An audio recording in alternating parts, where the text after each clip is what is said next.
Isang maulang Biyernes po dito sa Luzon and Western Visayas. Ako po si Benison Estareja. As of 8 in the morning, nalusaw na po yung ating minomonitor na low pressure area dito sa may Philippine Sea na dating si Tropical Depression Maymay. At hindi na po nakakaapekto itong cloud clusters sa alinmampanig ng ating bansa. Naging parte na po siya ng trough o yung tinatawag natin na buntot nitong si Typhoon Dolphin na nasa labas ng Philippine Area of Responsibility. As of 8 in the morning, nakalabas na rin doon sa tinatawag natin na monitoring domain itong si Typhoon Dolphin at patungo na dito sa may Eastern China Sea. Nakikita natin sa ngayon na sa may Ryukyu Islands ito at nagla-landfall dun sa mga maliliit na isla ng Okinawa, Japan. At inaasahan po throughout the weekend hanggang sa linggo ay posible mag-landfall na ito dito sa may Eastern China. Si Typhoon Dolphin po yung nagkokos ng pagpapalakas o pagpapaibayo ng southwest monsoon or hanging habagat at ito yung nagkokos ng mga pag-ulan sa malaking bahagi nga ng Luzon and Western Visayas sa susunod na 2 hanggang 3 araw. Base po sa naobserbahang pag-ulan o rainfall simula po kahapon ng umaga hanggang kaninang umaga, meron tayong 5 lugar na nakapagtala ng higit sa 100 mm na dami ng ulan. Pinakamataas po sa may Iba, Zambales with 158.6 mm, sinundan ng Baguio City with 158 mm, La Trinidad, Benguet with 154.4 mm, dito rin po sa may Olongapo and Dagupan City nakapagtala naman ng 112 and 111 millimeters po of rainfall respectively. So ito yung mga lugar na naapektuhan po nitong si Bagyong Maymay plus the southwest monsoon. Habang yung mga kalapit na mga probinsya, nakapagtala rin po ng significant na ulan kabilang na dyan ang Metro Manila. So kung makikita po natin yung comparison na maraming lugar, more than 100 millimeters in the last 24 hours. Sa susunod naman na 24 oras, meron pa rin mga probinsya kagaya po ng Zambales, Bataan at Occidental Mindoro ang mga karanas ng 100 to 200 millimeters of rainfall. So makukumpara po ng ating mga kababayan dito sa Zambales and Bataan, yung mga magiging pag-ulan natin hanggang bukas ng tanghali. Habang dito sa may Occidental Mindoro, magpapatuloy ng malalakas sa mga pag-ulan dulot po ng habagat at ito yung mga lugar na posibleng mag-cause ng o magkaroon ng mga pagbaha sa mga low-lying areas at yung mga malapit sa ilog at possible din po yung pagguho ng lupa sa mga bulubundukin na lugar. Samantala, yung 50 to 100 millimeters of rainfall in the 24-hour period or hanggang bukas ng tanghali, possible po sa malaking bahagi ng Ilocos Sur, La Union, and Pangasinan, gayon din sa may Abra, Benguet, pababa po ng Tarlac, Pampanga, Bulacan, at maging dito rin po sa Metro Manila magpapatuloy yung significant na ulan. Gayon din sa may Rizal, Laguna, Cavite, Batangas, hanggang dito sa may lalawigan ng Antique. Kaya mag-ingat pa rin po sa banta ng baha at landslides at mataas pa rin ang chance ng mga heavy rainfall warnings. Ipapakita po natin ito mamaya. By today din po, asahan yung kalat-kalat na ulan at thunderstorms more mga light to moderate rains po sa natitirang bahagi ng Luzon, yung mga wala pong kulay, at sa natitirang bahagi ng Western Visayas. So make sure na mayroong baon na payong, kapote, or bota kung lalabas po ng bahay ngayong araw. Simula naman po bukas ng tanghali hanggang sa Sunday ng tanghali or sa kalagitnaan ng weekend, unfortunately, limitahan na po yung ating mga outdoor activities dahil magpapatuloy yung mga pag-ulan in many areas of Luzon, lalo na dito sa may western sections. Posible yung hanggang 200 millimeters of rainfall simula bukas ng tanghali dito sa may Ilocos Sur, La Union, Abra, Benguet, maging dito pa rin po sa may Zambales, Bataan at Occidental Mindoro, kaya mataas pa rin po ang tsansa ng mga pagbaha at pagguho ng lupa. Samantala, sa natitirang bahagi ng Ilocos Region, meron pa rin 50 to 100 millimeters sa posibleng ulan. Rest of Cordillera Region, lalawigan ng Nueva Vizcaya, dito rin sa may Tarlac, Pampanga, Nueva Ecija, down to Bulacan, Rizal, at maging dito rin po sa Metro Manila throughout the weekend. Maulan pa rin po ang panahon, pabugso-bugso ang malakas na ulan, down to Cavite and Batangas. Habang sa natitirang bahagi naman ng Luzon at natitirang bahagi ng Western Visayas, asahan pa rin po ang makulimlim na panahon at may chance pa rin ng mga light to moderate rains mas dumadalas pagsapit ng hapon hanggang gabi.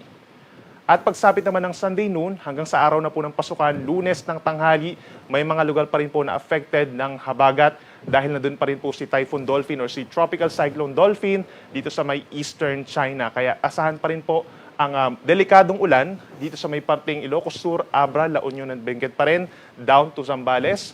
At posible pa rin po yung 50 to 100 millimeters sa dami ng ulan sa natitirang bahagi pa rin po ng Ilocos Region and Cordillera Region, Nueva Vizcaya pa rin po at maging dito rin sa may Nueva Ecija, Tarlac, Pampanga, Bataan, and Occidental Mindoro. Habang dito naman sa Metro Manila at mga kalapit na mga probinsya, kung mapapansin po natin, hindi naaabot or mataas na yung chance na hindi umabot sa 50 millimeters yung mga pag-ulan simula sa Sunday po ng tanghali.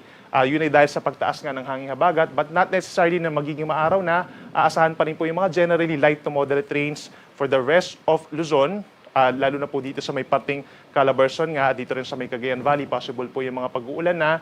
Dito rin sa bahagi ng Western Visayas, yung lalawigan ng Antique, mataas pa rin po ang tsansa ng mga pag-ulan. And please take note na since nagkaroon na ng mga pag-ulan itong mga nagdaang araw, kapag nagkaroon pa tayo ng mga pag-ulan, patuloy ang saturation ng lupa, so nababawasan or tumataas ang risk na magkakaroon ng mga pagbaha, lalo na nung kapag basa na po yung lupa at nahihirapan ng sumipsip ang lupa, mataas ang tsansa ng landslides at pagguho ng lupa at yung pag-apaw ng ating mga kailugan. Now, magtungo naman po tayo dun sa tinatawag na heavy rainfall warnings. Ito po ay kaiba dun sa ating weather advisory na pinakita kanina kasi kapansin-pansin po na halos magkatulad yung kulay pero iba po yung purpose nito. Yung heavy rainfall warnings natin as of 11 in the morning, real-time warnings po ito. So for the next 3 hours naman, ito yung magsasagot sa mga tanong natin kung ano nga ba yung aasahan pang ulan sa mga susunod na oras, whereas yung weather advisory, sinasagot yung tanong kung malalakas pa ba yung mga pag-ulan natin sa mga susunod pa na araw.